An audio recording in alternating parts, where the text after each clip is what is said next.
बात बजट की, जिसकी तैयारियां तेज हो गई हैं। वित्त मंत्री ने प्री बजट मीटिंग के सिलसिले में आज कैपिटल मार्केट और फाइनेंशियल सेक्टर के साथ मुलाकात की। इस बैठक में क्या क्या मांगे रखी गई हैं, बताने के लिए हमारे साथ जुड़ रहे हैं जी मीडिया संवाददाता तरुण शर्मा। तरुण, आज दो अहम मीटिंग हुई है, इस मामले में क्या कुछ इस मीटिंग में चर्चा हुई है बजट को लेकर?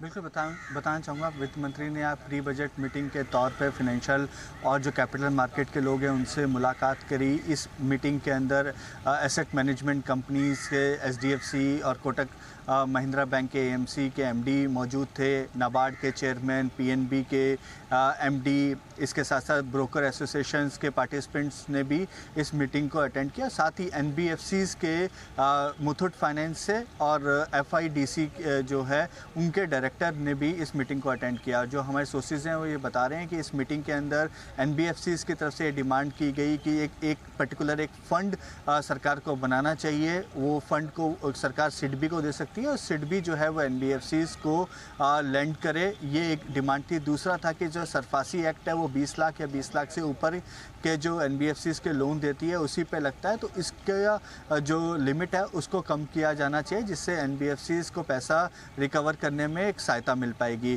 कैपिटल मार्केट की तरफ से दो तरीके की रिकमेंडेशन यहाँ पे देखने को मिली। पहली, टैक्सेशन को बढ़ाने के लिए जो हाई फ्रिक्वेंसी ट्रेड है उन पे टैक्सेशन को बढ़ाया जाए। 1000 करोड़ से ज़्यादा जो दिन में ट्रेड करते हैं उन पे एसटीटी में बढ़ोतरी की जाए, इस पे डिस्कशन हुआ। और दूसरी डिमांड जो है वो आई कि जो कमोडिटी ट्रांजैक्शन टैक्स है उसको हटा देना चाहिए और पायलट प्रोजेक्ट के लिए जो एग्री कमोडिटीज़ है उससे स्टार्ट करना चाहिए और देखना चाहिए कि उससे क्या फ़र्क पड़ता है। और यदि एग्री कमोडिटीज़ में सक्सेसफुल होती है तो बाकी नॉन एग्री कमोडिटीज़ में भी इसको एप्लीकेबल किया जा सकता है। लेकिन शुरुआत में पायलट प्रोजेक्ट के तौर पे सीटीटी को हटाया जाना एक इम्पॉर्टेंट फैक्टर हो सकता है। हालांकि ये जो डिमांड है पिछले कई सालों से लगातार आ रही है और सरकार जो है वो सीटीटी को हटाने के प्रयास या ये कहें उनकी मंशा में नहीं रहा है अभी तक, लेकिन हो सकता है कि इस बार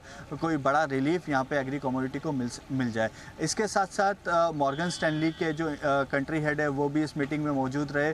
उन्होंने कहा कि जो अभी तक फिस्कल प्रूडेंस के लिए जो भी मेजर्स उठाए गए हैं इन्फ्लेशन कंट्रोल करने के लिए और जो इंफ्रास्ट्रक्चर में जो निवेश हुआ है उसको आने वाले समय भी कंटिन्यू करना चाहिए। और जो टैक्सेशन की जो पॉलिसीज़ हैं उनको इस तरीके से बनाना चाहिए कि अगले 5 साल तक वो कंटिन्यूटी रहे। कंटिन्यूटी ज़्यादा इम्पॉर्टेंट होगी। और इसके साथ साथ जो डिसइन्वेस्टमेंट पे भी डिस्कशन हुआ, डिसइन्वेस्टमेंट जिसमें फ्री फ्लोट कम है उन कंपनीज़ का डिसइन्वेस्टमेंट करना चाहिए, जिससे एक तरफ तो मार्केट मैनिपुलेशन कम हो पाएगा और दूसरी तरफ जो है उन कंपनीज़ का परफॉर्मेंस भी सुधरा है या ये कहें कि पीएसयूज़ का भी परफॉर्मेंस सुधरा है, तो ये एक राइट टाइम है डिसइन्वेस्ट करने का और इससे एफडीआई का निवेश भी आ सकेगा। एक कॉन्फिडेंस यहाँ पे पीएसयू कंपनीज़ पे बनता हुआ दिखाई दे रहा है। तो ये ओवरऑल ये कई मुद्दे थे जिस पर आज डिस्कशन हुआ।